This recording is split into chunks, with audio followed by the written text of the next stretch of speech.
Now it's recording. So hi everyone, welcome to Woohoo Unlimited 5 on 5, where we ask 5 questions in 5 minutes to partners from all over the world. And today I have the honors of talking with Monika from Stockholm. Hi Monika. Hi, Oren. Thank you for having me. Thank you. So please, Monika, introduce yourself. Sure. My name is Monika.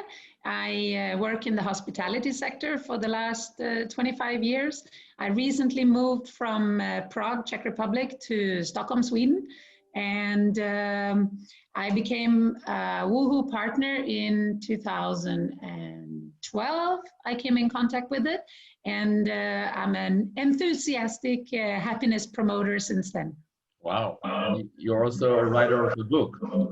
I do. I wrote a book 3 years ago after the employees that worked for me in one of my hotels told me that I should share my way of leadership because they felt that it was quite different from what they were used to. Great. It's a wonderful book. What makes you, Monika, happy at your work? Can you share with us? Sure. Relationships and responsibility is the core of I think everybody's happiness, even if you don't put it. But what I find quite interesting that I learned about myself quite recently is fairness, and don't try to motivate me through a bonus. That makes me exceptionally unhappy.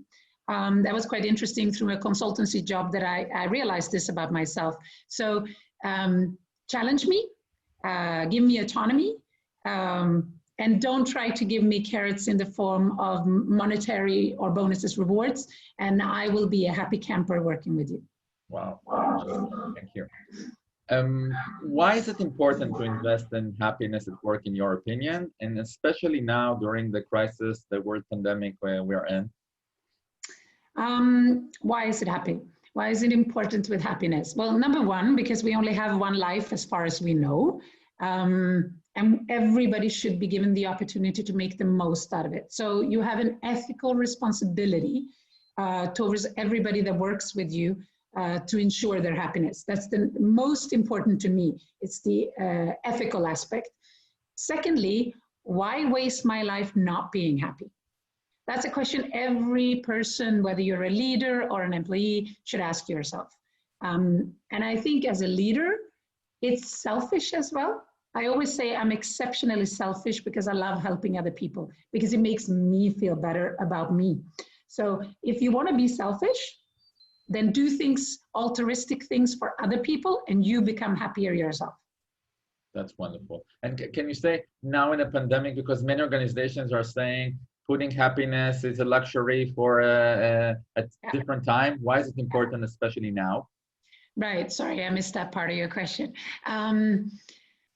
Because we are reducing the workforce. So if you are a number-oriented person like I am, and you're a leader of larger companies or smaller companies, but your profit is important to you, this is the best way to get there. If you, like I wrote the headline on my book, put your people first, and always do that, and especially when there is a crisis, the people will be more loyal, and the results will become better because they are more committed. And I have talked to quite a few companies lately where you have downsized the workforce, but the volume of work has almost increased because you have to work so much harder to make the same amount of money as you did in the past. So therefore, you need to make sure your number one priority is to make sure that the people are on target. And that is not controlling them more. I was reading yesterday about companies are now through the digital Zoom meeting trying to measure when the people are logging on, when the people are logging off, and tracking them every minute of the day. That is almost like a prison. Yeah. So I think it's even more important to focus on autonomy during crisis and giving the people the freedom, which is scary. And this is why any kind of happiness consultancy can help you as a leader to deal with that fear that you have, because that's very often it's a fear of letting go.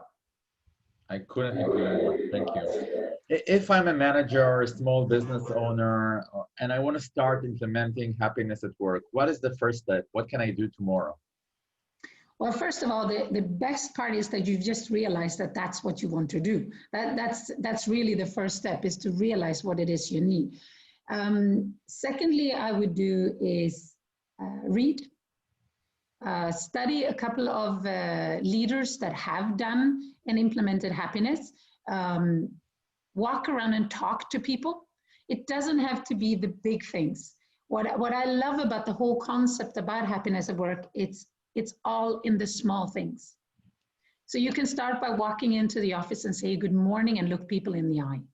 That is really the basic, simple little step. And the reason a lot of people use as, oh, it's so expensive, that is the biggest B, because it's not true. It's so cheap to implement, but it requires your brain, and it requires thought, and it requires a wish to wanting to do it. And your heart as well. And your heart, which should always be with you, right? Yeah. Can you share with us an example that you know from organizations that you know of the impact of implementing happiness at work during coronavirus? During the coronavirus, in particular, I lean at a friend of mine. He runs a heavy industrial company. And I met him 5 years ago when we started the Happiness Conference in Prague. And it was really an aha experience for him to come across this as a CEO and owner of his own company. And he went down the road of implementing happiness for the last 5 years. Now, if you look over the last 8 months that I've been talking to him about the crisis and how it's impacted his company or people working away, because they already had started the foundation of trusting each other, of learning to communicate with people who work from home and having different workplaces, and connecting with his interest in them as people. Means that during these last 8 months, they have been able to continue that. And they haven't had a huge disruption, which I think is the challenge for a lot of companies, that all of a sudden people have to work from home. All of a sudden, managers has to manage from a distance. So I think it's very difficult to give an example where somebody has implemented it during the pandemic. At least I don't know this company, but I can see his company in Prague, where they have gone into lockdown twice, how his company, because he has implemented happiness at work in the past, has been able to deal with these circumstances and keep the flow and the quality of the output towards the clients at the same level as in the past, because of the high level of trust. I think my friend who runs a hotel in Gothenburg, she was telling me that it's so hard to know how my people feel because I don't know where they are. And it's very hard to start implementing happiness when you're going into pandemic, because if you don't have the trust before, and you don't have an organization that is built on trust, because that's very much what it comes down to. Relationships are all built on trust. If you don't already have that, it's really hard when all of a sudden half of your workforce is sitting at home, either because they're not allowed to come into work because of state subsidies, or you don't have work for them, or they can't come in because of the circumstances, but they have to work from home. It's very difficult to implement it if you don't have that level of trust from before. So that will be more of an uphill, and that's when you really need all the help you can get if you want to start implementing during a crisis situation. So it's all about trust and relationship. I think so. I think it all starts with the employees feeling that you care. Do you sincerely care for the people? And if you don't, you shouldn't be in leadership. You really shouldn't be in leadership. It doesn't matter how technically good you are. You really shouldn't be in leadership if you don't care about people. Wow. Thank you so much, Monika. Honored to be here with you, and we wish you all the best. Thank you very much, and good luck.